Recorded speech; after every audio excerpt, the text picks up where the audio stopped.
तो दोस्तों आज हम एक ऐसी लड़की की जर्नी देखेंगे जो अपने प्रिंस को माउस से वापस इंसान बनाना चाहती है और इसमें उसकी मदद करती है एक नौसिखिया जादूगर। तो चलिए शुरू करते हैं। तो मूवी के शुरू में हमें एलेक्स नाम के एक प्रिंस के बारे में बताया जाता है जिसे एक विच ने खानदानी दुश्मनी के कारण माउस में बदल दिया और उसकी जगह एक फेक प्रिंस ओलाफ को बिठा दिया। फिर एक दिन उनके राज्य में एक एला नाम की लड़की आई जिसके साथ उसकी जादूगर दोस्त क्रिस्टल और वोल्टर और मैनी नाम के 2 माउस थे। उन्होंने किसी तरह उस विच को मार डाला, लेकिन मरते हुए विच ने एला को एक स्टोन में बदल दिया। एलेक्स को उसका सैक्रिफाइस देखकर बहुत दुख होता है और वो अपनी लाइफ पावर उसे देकर वापस माउस बन जाता है। तब से एला और उसके फ्रेंड्स कोई ऐसा तरीका ढूंढ रहे हैं जिससे वो एलेक्स को फिर से इंसान बना सके। ऐसे ही एक दिन क्रिस्टल भागती हुई एला के पास आती है और बताती है कि उसने श्राप को तोड़ने वाला स्पेल ढूंढ लिया है। इसके लिए वो उन्हें कुछ चीजें लाने को बोलती है, जैसे ब्लैक फेदर, रेनबो एग और ब्लू फ्लावर का स्टेमिन। इन सब को मिलाकर वो एक मैजिकल पोशन बनाती है, लेकिन एलेक्स पर इसका कोई असर नहीं होता और उल्टा वो उसे घायल कर देती है। क्रिस्टल समझ जाती है कि अभी वो एक परफेक्ट जादूगर नहीं बन पाई है और इसीलिए उसके स्पेल्स अच्छे से काम नहीं कर रहे। तभी उसकी नजर स्पेल बुक के ऑथर पर पड़ती है जिसका नाम डॉक्टर नोइटोल है और उन्हें लगता है कि वो शायद उनकी मदद कर सकता है। एला एलेक्स से वहीं पैलेस में रुकने को कहती है और अपने दोस्तों के साथ उस ऑथर के घर पहुंच जाती है। वो देखते हैं कि उसका घर मैजिक से भरा हुआ है, लेकिन बहुत बुलाने पर भी वो उनके सामने आने से मना कर देता है। तब एला उसे सारी बात बताती है और उसकी प्रॉब्लम सुनकर वो उनसे मिलने को तैयार हो जाता है। वो देखते हैं कि ये डॉक्टर असल में एक टोर्टोइज है और उसे अपनी नॉलेज पर बहुत ही घमंड है। थोड़ा भाव खाने के बाद वो फाइनली उन्हें एक क्लू देने को तैयार हो जाता है और बताता है कि तुम्हारी मदद लाइफ स्टोन नाम का एक जेम ही कर सकता है जो समुद्र पार फॉरेस्ट क्वीन के कैसल में रखा हुआ है। लेकिन साथ ही वो उन्हें वॉर्न भी करता है कि वहाँ तक पहुँचना बहुत मुश्किल है और अगर तुम क्वीन तक पहुँच भी गए तो वो तुम्हें लाइफ स्टोन कभी नहीं देगी। क्रिस्टल को लगता है कि वो बस उन्हें बेवकूफ बना रहा है, लेकिन एला उसे वहाँ तक पहुँचने में अपनी मदद करने को कहती है। तब डॉक्टर उन्हें बताता है कि मेरे बैकयार्ड में एक क्लाउड रहता है और अगर तुम उसे मना सको तो वो तुम्हें समुद्र के पार ले जा सकता है। ये सुनकर वो सब उस क्लाउड से मिलने जाते हैं, लेकिन देखते हैं कि वो उनकी बात सुनने को बिल्कुल तैयार नहीं है। क्रिस्टल फ्रस्ट्रेट होकर उस पर अपना मैजिक यूज करती है और इससे क्लाउड को भी गुस्सा आ जाता है। एला समझ जाती है कि वो तो बस उनके साथ खेलना चाहता है और जल्दी ही उसमें और क्लाउड में दोस्ती हो जाती है। एला फाइनली उसे अपनी जर्नी के लिए तैयार कर लेती है और ये देखकर क्रिस्टल उदास हो जाती है। आगे हम उन सबको उस कैसल की ओर जाते हुए देखते हैं और एला नोटिस करती है कि क्रिस्टल का मूड अचानक से खराब हो गया है। एला उससे इसका कारण पूछती है, जिस पर क्रिस्टल बताती है कि शायद वो अपने ग्रुप के लिए एकदम यूजलेस है और यहाँ तक कि अपना मैजिक भी ठीक से नहीं यूज कर पाती। उसे लगता है कि वो कभी एक परफेक्ट जादूगर नहीं बन पाएगी और शायद अब उसे जादू करना छोड़ देना चाहिए। तब एला उसे समझाती है कि इंसान को कोशिश करना कभी नहीं छोड़ना चाहिए और वो उसे खुद पर यकीन रखने को बोलती है। फिर जल्दी ही वो लोग उस फॉरेस्ट तक पहुंच जाते हैं और क्लाउड उन्हें वहीं छोड़कर वापस चला जाता है। यहाँ उनका सामना एक बोलने वाले पेड़ से होता है जो खुद को इस फॉरेस्ट का गाइड बताता है और कहता है कि मैं तुम्हें उस कैसल तक तुरंत पहुँचा दूंगा। वो देखते हैं कि ये पेड़ चलने में बहुत स्लो है, लेकिन कोई और चारा न होने के कारण उन्हें उसे ही फॉलो करना पड़ता है। पेड़ की मदद से फाइनली वो उस कैसल तक पहुंच जाते हैं और देखते हैं कि 2 गार्ड्स वहाँ की पहरेदारी कर रहे हैं। क्रिस्टल अपने माउस फ्रेंड के साथ उनका ध्यान भटकाती है और पीछे से एला उस कैसल के अंदर चली जाती है। वहाँ उसे फॉरेस्ट क्वीन का रूम दिखाई देता है जिसमें कुछ अजीब सी स्टैचूज रखे हुए हैं। तभी एक लैंप जिंदा होकर उसके सामने आ जाता है और कहता है कि तुम शक्ल से मुझे एक चोर लग रही हो। वो एला से खुद को अपने साथ ले जाने को बोलता है और कहता है कि मैं रास्ते में तुम्हारे बहुत काम आऊंगा। देखते ही देखते वो दूसरे स्टैचूज भी एला से यही रिक्वेस्ट करने लगते हैं, जिसमें एक जीनी और एक मैजिकल कारपेट भी है। फिर एला गलती से एक मैजिकल पेंटिंग में चली जाती है और एक के बाद एक उसे वहाँ कई खतरों का सामना करना पड़ता है। तभी उन्हें फॉरेस्ट क्वीन के आने की आवाज सुनाई देती है और एक लेडी एला को पेंटिंग से बाहर निकाल देती है। लैंप उसे जल्दी से एक अलमारी में छुपने को कहता है और तभी क्वीन अपने रूम में आ जाती है। वो समझ जाती है कि यहाँ जरूर कुछ गड़बड़ हुई है और अपने मैजिक से एला को अलमारी से बाहर निकाल लेती है। वो एला से इस तरह यहाँ आने का कारण पूछती है और तभी उसे ढूंढते हुए क्रिस्टल और वो माउस वहाँ आ जाते हैं। क्वीन को लगता है कि ये सब शायद यहाँ चोरी करने आए हैं और वो एक एक करके उन सबको कैद कर लेती है। तब एला उसे बताती है कि हम तो यहाँ उस लाइफ स्टोन को लेने आए थे ताकि अपने फ्रेंड एलेक्स की मदद कर सकें। लेकिन फॉरेस्ट क्वीन उन्हें बताती है कि तुम लोगों ने यहाँ आने में देर कर दी क्योंकि लाइफ स्टोन को तो डेजर्ट क्वीन ने पहले ही चुरा लिया है। तब एला उससे एक डील करती है कि अगर हम लाइफ स्टोन को वापस ले आए तो आप हमें उसे अपने फ्रेंड पर यूज करने दोगी। फॉरेस्ट क्वीन उन्हें समझाती है कि डेजर्ट क्वीन बहुत ही खतरनाक है और तुम लोग उसका मुकाबला नहीं कर पाओगे। लेकिन एला पीछे हटने को बिल्कुल तैयार नहीं होती। लैम्प और बाकी स्टैचूज भी क्वीन को उनका ऑफर एक्सेप्ट करने को कहते हैं और कुछ सोचकर वो उनकी बात मानने को तैयार हो जाती है। फिर वो उन्हें आगे जाने के लिए एक मैप देती है और लैम्प को एक कड़े में बदलकर एला के हाथ पर बांध देती है ताकि वो उन सब पर नजर रख सके। आगे का सीन डेजर्ट कैसल का है जहाँ ओलाफ इस सारे प्लान की जानकारी डेजर्ट क्वीन को देता है, लेकिन उसे लगता है कि वो बच्चे उसका कुछ नहीं बिगाड़ पाएंगे। तब ओलाफ कहता है कि आपको अपनी आर्मी के लिए एक जादूगर की जरूरत थी और मैं क्रिस्टल को बहलाकर आपके पास ला सकता हूँ।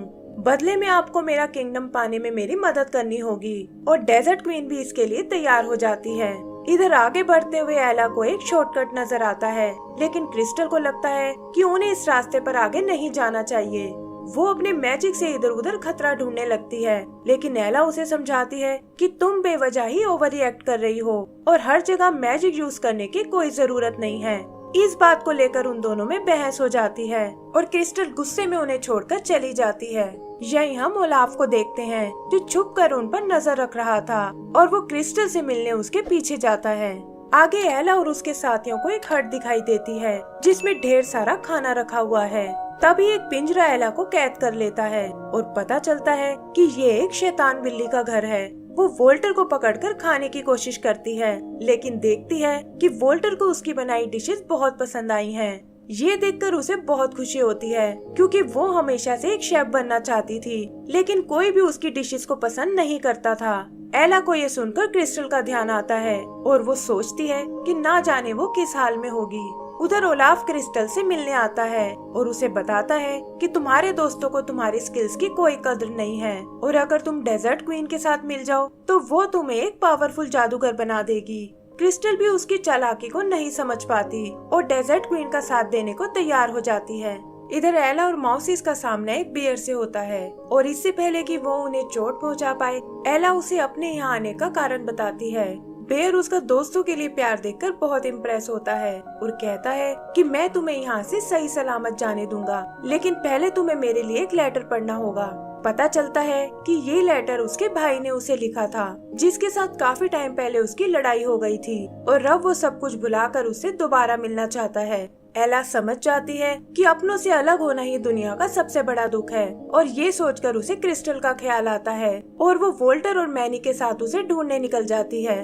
ओलाफ भी डेजर्ट में उन्हें देख लेता है और क्रिस्टल की मदद से वो उन तीनों को एक स्पेल में कैद कर लेते हैं। एला भी क्रिस्टल को उसके साथ देखकर बहुत हैरान होती है और उसे समझाती है कि तुम्हें इस आदमी पर विश्वास नहीं करना चाहिए, लेकिन क्रिस्टल पर इन बातों का कोई असर नहीं होता और वो उन्हें धोखेबाज और सेल्फिश बताती है। ओलाफ भी आग में घी डालने का काम करता है और कहता है कि अब तुम्हारी बातों से कोई फर्क नहीं पड़ता और जल्दी ही क्रिस्टल एक पावरफुल जादूगर बन जाएगी। एला एक बार फिर उससे माफी मांगती है और कहती है कि तुम्हारे बिना हम यहाँ तक कभी नहीं पहुँच सकते थे और तुम अभी भी हमारी टीम का एक अहम हिस्सा हो। ये सुनकर क्रिस्टल को अपनी गलती का एहसास हो जाता है और अपने दोस्तों को आजाद करके वो ओलाफ को स्पेल में कैद कर लेती है। आगे वो एक लंबा रास्ता तय करके उस कैसल तक आते हैं, जिस तक जाने के लिए उन्हें एक ब्रिज क्रॉस करना होगा। लेकिन जैसे ही वो उसके सेंटर में आते हैं, वो ब्रिज टूटने लगता है और ये लोग बड़ी मुश्किलों से बचते हुए दूसरी तरफ आते हैं। फिर कुछ बबल्स उन्हें उठाकर ऊपर पैलेस में ले जाते हैं और यहाँ उनका सामना उस डेजर्ट क्वीन से होता है। वो उन्हें बताती है कि लाइफ स्टोन से मैं अपने डेजर्ट को हरा भरा करना चाहती हूँ और यही मेरी डेस्टिनी है। एला उससे किसी और तरीके के बारे में पूछती है, जिस पर क्वीन कहती है कि मुझे अपने काम के लिए एक जादूगर की जरूरत है और अगर क्रिस्टल यहाँ रहने को तैयार हो जाए तो मैं तुम्हें वो लाइफ स्टोन यूज करने के लिए दे सकती हूँ। क्रिस्टल उसकी बात मानने को तैयार हो जाती है और एला को समझाती है कि इससे वो एलेक्स को फिर से इंसान बना सकती है और डेजर्ट क्वीन की मदद से उसका बड़ा जादूगर बनने का सपना भी पूरा हो जाएगा। फिर डेजर्ट क्वीन उसके हाथ में वो लाइफ स्टोन देती है, लेकिन पता चलता है कि ये सब उसका एक प्लान था और उसने क्रिस्टल को अपने स्पेल में बांध लिया है। उसे कंट्रोल करके वो एला को पहाड़ी से नीचे गिरा देती है और क्रिस्टल को अपने साथ कैसल में ले जाती है। इधर एला किसी तरह बच जाती है और वोल्टर और मैनी के साथ ऊपर कैसल की ओर चढ़ने लगती है। उधर डेजर्ट क्वीन क्रिस्टल से एक बार फिर सोचने को कहती है और बताती है कि मैं तुम्हारा परफेक्ट जादूगर बनने का सपना पूरा कर सकती हूँ, लेकिन क्रिस्टल ऐसा करने से मना कर देती है। तभी एला और उसके माउस वहाँ आते हैं और क्वीन को बातों में उलझाकर लाइफ स्टोन को चुरा लेते हैं। क्रिस्टल भी स्पेल टूटने से आजाद हो जाती है और वो सब कैसल से बाहर आ जाते हैं। डेजर्ट क्वीन गुस्से में उन पर अटैक करती है, जिसके लगते ही क्रिस्टल एक डॉल में बदल जाती है। एला को ये देखकर बहुत दुख होता है और वो डेजर्ट क्वीन से इसका बदला लेने की सोचती है। डेजर्ट क्वीन उस पर भी अपना स्पेल यूज करने की कोशिश करती है, लेकिन एंड टाइम पर वहाँ फॉरेस्ट क्वीन आ जाती है। फॉरेस्ट क्वीन एला से वो लाइफ स्टोन लाने को कहती है, क्योंकि उसके बिना वो डेजर्ट क्वीन का मुकाबला नहीं कर पाएगी। और ये सुनकर एला तुरंत उसे ढूंढने निकल जाती है। पता चलता है कि वो लाइफ स्टोन मैनी के पास है, लेकिन तभी उनके सामने ओलाफ आ जाता है। वो उनसे स्टोन छीनने की कोशिश करता है, लेकिन एला वहाँ आकर उस स्टोन को पकड़ लेती है।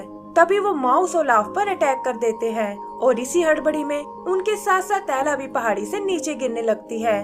लेकिन इससे पहले कि वो लोग नीचे जमीन से टकराएं, क्लाउड वहाँ आकर उन्हें बचा लेता है और बताता है कि डॉक्टर ने उसे उनकी मदद करने भेजा है। फिर वो उड़ते हुए वापस कैसल की ओर आते हैं और देखते हैं कि डेजर्ट क्वीन ने फॉरेस्ट क्वीन को ट्रैप कर लिया है। एला किसी तरह बचते हुए उस स्टोन को फॉरेस्ट क्वीन की ओर उछालती है, लेकिन वो देखते हैं कि डेजर्ट क्वीन भी उसे पकड़ने आ रही है। तभी फॉरेस्ट क्वीन एला के हाथ में बंधे उस लैंप को एक्टिवेट करती है और उसकी रोशनी डेजर्ट क्वीन को चकाचौंध कर देती है।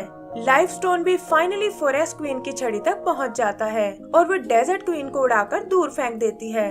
आगे हम उन सभी को फॉरेस्ट कैसल में देखते हैं, जहां क्वीन उन्हें बताती है कि वो एलेक्स और क्रिस्टल में से किसी एक को ही ठीक कर सकते हैं। तब एलेक्स उससे क्रिस्टल को जिंदा करने को कहता है, क्योंकि उसकी ये हालत उसी की वजह से हुई है और एला को भी उसकी बात माननी पड़ती है। फिर क्वीन स्टोन की पावर से क्रिस्टल को ठीक कर देती है और हम देखते हैं कि वो इस बार एक नए रूप में है।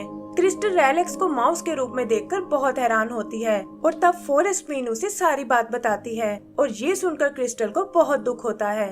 आगे क्वीन उसे बताती है कि लाइफ स्टोन ने तुम्हारी मैजिकल पावर को बढ़ा दिया है, जिससे तुम भी एक परफेक्ट जादूगर बन चुकी हो और अब तुम फिर से अपना पहले वाला स्पेल ट्राई कर सकती हो। क्रिस्टल भी ये सुनकर खुश हो जाती है और अपने दोस्तों से स्पेल की चीजों को फिर से इकट्ठा करने को बोलती है। फाइनली उसके स्पेल से एलेक्स फिर से इंसान बन जाता है और इसी के साथ हमारी ये मूवी भी खत्म हो जाती है। तो दोस्तों, अगर आपको ये मूवी पसंद आई हो तो प्लीज हमें लाइक एंड सब्सक्राइब करना ना भूलें। Thank you.